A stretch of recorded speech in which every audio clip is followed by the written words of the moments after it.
Exam ஹாலிடேஸில் சும்மா வீட்டில் வெட்டியாக இருந்தேன் ஃப்ரெண்ட்ஸ். அதான் வண்டி எடுத்துகிட்டு எங்கேயாவது வெளியே சுற்றலான்னு சொல்லி நம்ம தம்பியை கூப்பிட்டு வெளியே போனோம். தம்பி எங்கடா போகலான்னு கேட்டதுக்கு விஆர் மால் போகலான்னு அப்படின்னு சொன்னான்.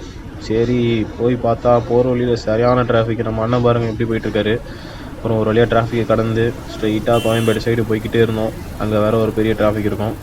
ஒரு வழியாக போய்கிட்டே வண்டியில் பீஸ்ஃபுல்லாக ஒரு நைட் ட்ரைவ் போயிட்டோம். பக்கத்தில் வந்தோன்னே தான் கொஞ்சம் ரிலீஃபாக இருந்துச்சு. பல டிராஃபிக்கை கடந்து ஒரு வழியாக அந்த ஏரியாவுக்கு வந்தாச்சு. இருந்தாலும் அந்த சைடு போனோன்னா சுற்றிட்டு தான் ஃப்ரெண்ட்ஸ் வரணும். அந்த கோயம்பேடு பஸ் ஸ்டாண்ட் சைட்லாம் போய் அந்த சைடு தான் சுற்றிட்டு வரணும். ஸோ அதான் போய்கிட்டு இருக்கோம். ஒரு வழியாக உள்ளே நுழைஞ்சிட்டோம் விஆர் மால்குள்ளே. நிறையா டெக்கரேஷன் ஐட்டம்ஸ் தான் தூக்கியிருக்காங்க இங்கேருந்து. அதான் பேசிட்டு போகிறோம் நானும் தம்பியும். உள்ளே நுழைஞ்சோடனே ஐஃபோனை பற்றி பார்த்துட்டு இருந்தோம். ஐஃபோன் நியூ கலெக்ஷன்ஸ்லாம் எப்படி இருக்குன்னு சொல்லி சும்மா போய் செக் பண்ணிட்டு இருந்தோம். ஐஃபோன் ஏர் 17 ப்ரோ 17 ப்ரோ மேக்ஸ்லாம் அந்த கிரே வேரியண்ட் ஒரு மாதிரி சூப்பராக இருந்துச்சு. இந்த கலர் எனக்கு பிடிக்கல, பட் இருந்தாலும் ஓகே அப்படின்னு சொல்லலாம். அடுத்து இதெல்லாம் முடிஞ்சதுக்கப்புறம் தம்பி சாம்சங்கும் பார்க்கணுண்ணே, S25 அல்ட்ரா பார்க்கலான்னு சொன்னான்.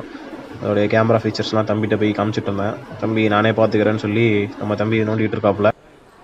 பட் ஐஃபோனோட சாம்சங் வந்து கேமரா அடிச்சிக்கவே முடியாது அப்படின்லாம் சொல்ல முடியாது.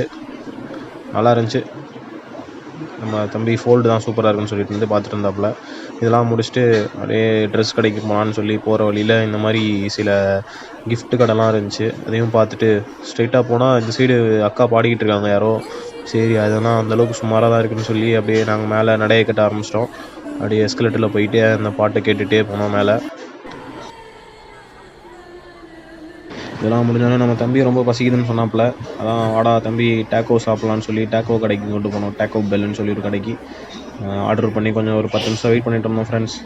போட்டுட்டு இருந்தாங்க டேக்கோ அப்படின்னு சொல்லி ஆர்டர் பண்ணி கொஞ்சம் வெயிட் பண்ணிட்டு இருந்தோம். வந்துருச்சு. நம்ம தம்பி நீங்களே உட்காருங்கண்ணே நான் எடுத்துகிட்டு வந்துக்கிறேன் அப்படின்னு சொல்லி உள்ளே வந்த பெப்சியெல்லாம் தூக்கிட்டு வந்துட்டாப்புல. இந்த பெப்சிக்கும் அந்த டேக்கோக்கும் சரியான காம்பினேஷன். அதுவும் மெயினாக அந்த சாஸ் மிஸ் பண்ணிடாதீங்க. இந்த சாஸோடு சேர்த்து சாப்பிட்டீங்கன்னா தான் அல்டிமேட்டாக இருக்கும் ஃப்ரெண்ட்ஸ்.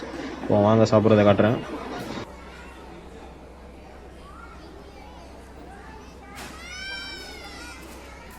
ஒரு வழியாக சாப்பிட்டு முடித்தோன்னே வீட்டிலேருந்து கால் அடிச்சிட்டாங்க. அதான் வண்டி எடுத்து வேகமாக வீட்டுக்கு கிளம்பிட்டோம்.